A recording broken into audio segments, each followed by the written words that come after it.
there are few things which made me to love this motorcycle, and there are few other things which made me to hate this motorcycle as well. What's up YouTube, welcome to the review of the BS6 BMW G310 GS. So after a long time I'm riding the GS, or 310 also I haven't ridden for a long time, so it's something like a refresh button for me. So let's get started with the review. From the design itself, like from the previous version, BMW has brought in few changes, and which looks absolutely stunning, especially the front headlight. It looks so neat and clean, as well as it is very purposeful, because when I was riding in the night, it was giving a good throw. I have to say that I'm convinced with the throw of the headlight. And coming to this section, we have new paint schemes coming in the BS6, and this one is the black edition. In fact, I really love this black edition now. It gives a different feel to the motorcycle.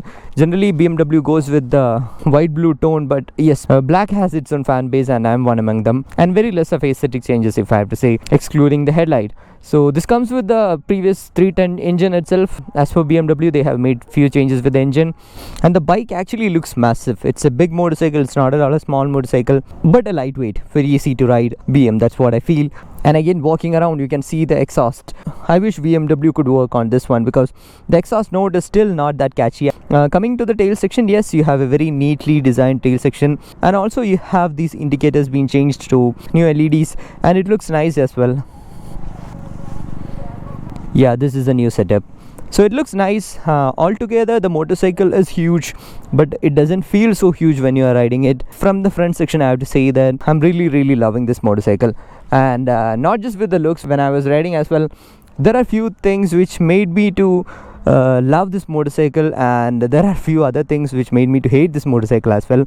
So let's see what all it is. And again, when I'm walking around, few things what I can see is that adjustable levers here for the clutch, as well as the brake lever. So that's a really nice touch. And when we get on the motorcycle, it's a slightly taller motorcycle, not just slightly taller motorcycle, but as per me, this GS, the new BS6 GS, feels a bit small from this angle. I've ridden only the previous version, the first version of BMW GS, 310 GS, but that one felt a little more bulky. But from this angle, this one looks a little sleek. And as I mentioned, it's a taller motorcycle for me. I'm just tiptoeing, but don't worry, this motorcycle is like very light. You won't be facing any issues when you're riding this inside city, and on highways you don't have to really care about your height and all. Looking onto the handlebar, you have all basic switches here, coming from the previous version. On this side, you have the engine kill switch and ignition, high beam, low beam, and there is an option to switch to that middle DRL. So the lowest setting is that middle DRL.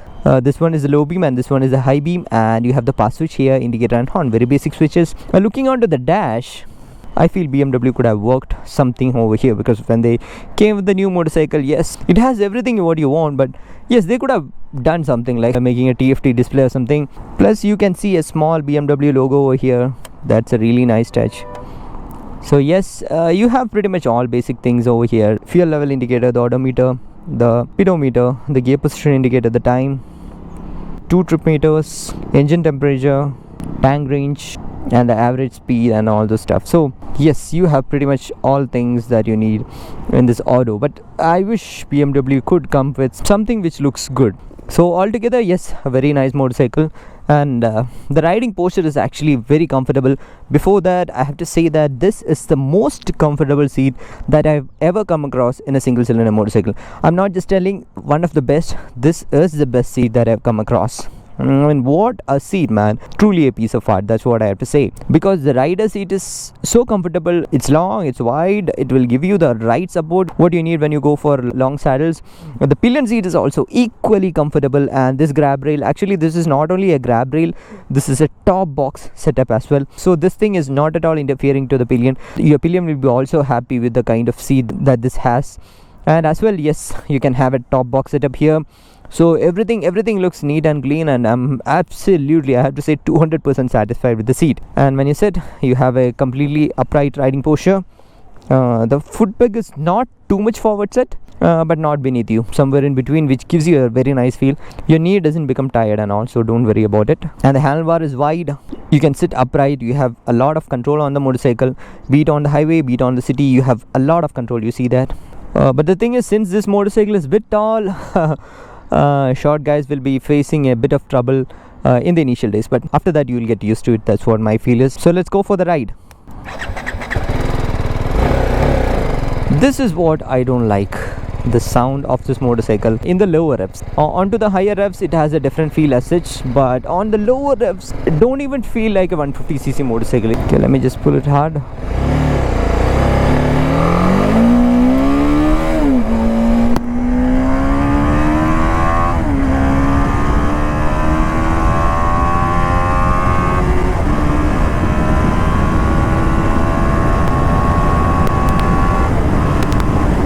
So yeah, that's a fact that the exhaust note gets better when it revs hard, and as you have seen, the power delivery is something which is very linear, not too much like an overwhelming power that you see on a Duke 390 or an Adventure 390. So you have an okayish kind of a very linear bottom end torque, which makes this motorcycle good for beginners. And when it comes to the mid rev ranges as well as the top rev range, you have enough of juice to play around with. So in my opinion, the engine is very beginner friendly. If you are someone who is upgrading from a 150cc motorcycle or even from a scooter, I'll absolutely suggest this motorcycle because it's not at all intimidating. You won't be facing any issues from the engine side as such. Since I told that it's a bit taller motorcycle, you get a feel on the road that you're sitting on something tall because your vision itself has changed. Since I ride a sports motorcycle, and sports motorcycle generally sits very low to the floor, we have a different line of vision, but on this one I have a truly different vision. I can clearly see what's there on top of this car. That's a different perspective that I'm getting. So what I feel is that this is absolutely a GS from the BMW. They haven't compromised on anything when it comes to the GS factor on this. Let it be the seat height, or let it be the ground clearance, or the suspension travel, or the wheel size, everything is as per the GS standards. That's what I feel.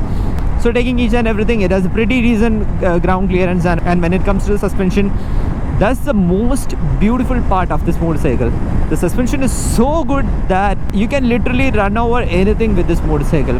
I don't say that this motorcycle is a great off-roader because this comes with Metzeler dual purpose tires, which is really good for road but not that great for off-roads.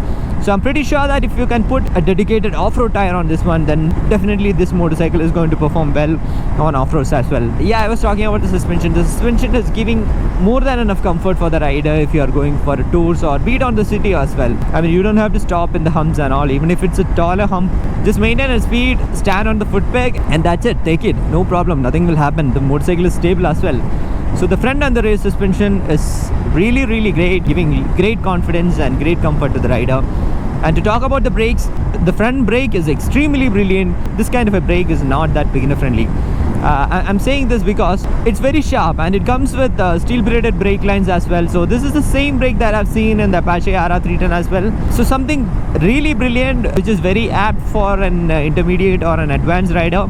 So if you are a beginner and coming onto this motorcycle, just be careful with the front brake. Don't pull it too hard, you might end up in trouble. But the rear one is on the other side. Rear one doesn't have that kind of a feel at all. It's just a normal brake which helps you to just control the motorcycle, that's all. And that's what I expect from the rear brake. I don't need that kind of an bite from the rear brake kicking in the ABS. The only one thing is that the previous version used to come with an switchable ABS in the rear at least, but on this one there is no switchable ABS. So that makes a problem when you really take this motorcycle to true off-roads. So I really didn't talk about the engine and the cruise speed. So as I mentioned, you don't have to really shift too much of gears when you're riding inside city.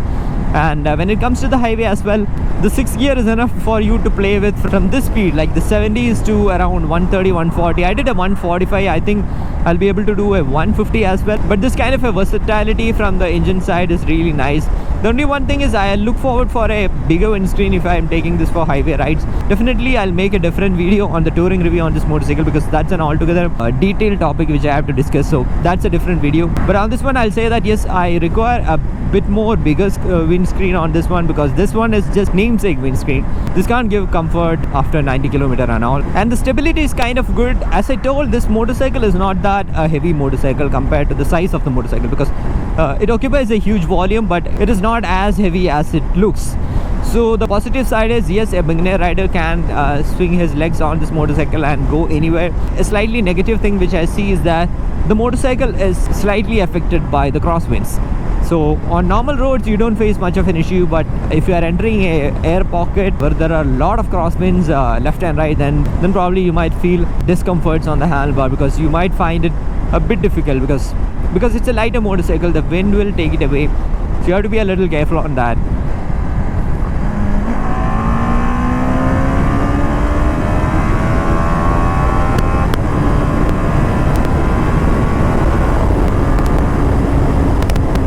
So you might be feeling that sounds good, okay, but I have to say that 25% of the sound was produced by the fairing. Yes, there is a slight amount of vibration on this motorcycle, which I really don't like. There are two main things which I really didn't like on this motorcycle. One is this vibration, and other one I'll just explain you when I go forward. So yes, post 7,000 8,000 rpm, this motorcycle has a slight vibration issue. It's not annoying to the rider, but where it annoys is like on the fairing. When you are keeping your legs close to the fairing, then you get to feel that the vibration is there. And on the foot peg I can feel that very slightly on the handlebar, but absolutely no vibration on the seat, which I really love about this motorcycle, because if your seat has vibration, then gone, you cannot take a motorcycle for touring. And when it comes to the heating, this motorcycle has slightly heating problems, not too much. When it is running, no problem, but when you are running in bumper to bumper traffic, your feet will get a little bit of heat, but you will get to know that only if you are wearing chappal. So if you are wearing a shoe and jeans, then no problem. And when it comes to the clutch and the gearbox, the clutch is actually very light. I really like it, and you have adjustable levers over here, so you can adjust it for your setting. And when it comes to the gearbox, then the gearbox is slightly clunky. No problem, I didn't had any false neutrals until now, but it takes some time to hit the neutral. That's only one thing. And the general trend is like, whenever you take an off-road motorcycle, the gearbox will be tight or clunky. So based on that thing, this has a very good gearbox. But when it comes from a BM, I expected a little more sharp and crispy gearbox, but that's not there in this motorcycle. And this motorcycle comes for 3.9 to 4 lakh on road Bangalore. When you really compare with the competitors like the Adventure 390 and all, what you misses with this price range is an quick shifter. But as per me, I'll say that don't really compare the quick shifter that you see on the 390 with this one, because you have a lighter clutch and a decent gearbox, so not a problem at all. Don't take that as a comparison as such. And on the mileage part, you will be getting something like 25 to 28 inside city, and something like 28 to 30 on highways, which is pretty decent. You can cruise on this motorcycle very easily at a speed of 120 or 130. So considering that, the mileage is decent. So let's see who can look onto this kind of a motorcycle. So in my opinion, if you are looking for a good city motorcycle where you can tour as well, in my opinion, this is a great motorcycle, because you can ride it inside city without any fear, because it's a very light motorcycle and it gives a different feel of riding as well inside city. Be it if you are upgrading from a 150cc or a scooter, don't worry about it. This is a very nice upgrade. And if you're looking for a very good highway tourer, eyes closed, I'll say that this motorcycle is one of the best in this segment, because the seat is so comfortable. If you want to tour with your pillion, definitely I'll say that go take a test ride on this motorcycle. Definitely you and your pillion will be loving this. And when it comes to off-road, I'll say that this can be used as a moderate off-roader. I don't say that this can be as agile as a Himalayan or an X-Pulse, but yeah, decent amount of off-roads, very good highway touring machine, and very good city motorcycle.